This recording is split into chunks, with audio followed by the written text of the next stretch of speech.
15 жашка чыккан жаш жигиттерди эки вариант кылат. Биринчиси иштеп ийгиликке жетүү, максатына жетүү, экинчиси кыздар аркасынан жүрүү. Каалаганын танда. Бирок жыйынтыгын мен азыр сизге айтып берем. Эгерде сиз 15 жашка чыгып, өзүңүздүн максатыңыз, ийгилигиңиз, мечтаңыз аркасынан кетсеңиз, билим алсаңыз, спорт менен баштасаңыз, сиз мен 100% кепилдик менен айтам, 15 жаштан 30 жашка чейин сиз көп ийгиликтерге жетесиз.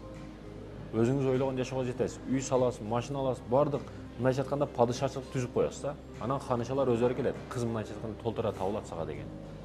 Паланча заводу бар десе ким кызын бербейт. Бул оң жактан келген. Ал эми сен кыз аркасынан курсаңчы 15 жаштан баштап, сен 20га келесиң, карасаң аркаңда эчтеке жок.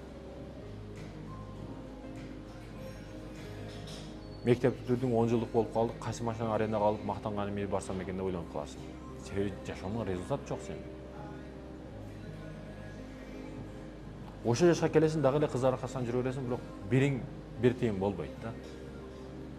Эртең 30га чыккан учуруңда канча кыз менен сүйлөшүң деп сенен эч ким сурабайт. Канча кыз менен рахат алдың деп эч ким сурабайт. Эмне результатың бар деп сурайт. Кандай үйдө жашайсың, кандай машинада жүрөсүң, ошол нерсеге маани берип калышат адамдар. Ошондуктан бардыгы топ келишин кааласаң, 15 жашка чыктыңбы, катуу билим ал. Сөзсүз түрдө жогорку окуу жайларда оку. Өзүңдүн үстүңдө иште. Үйрөн, азыр үйрөнө турган учуруң.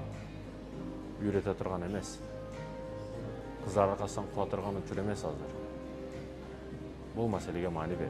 Эки жолду каалаган бирөөсүн танда, бирок жыйынтыгын өзүң аңда.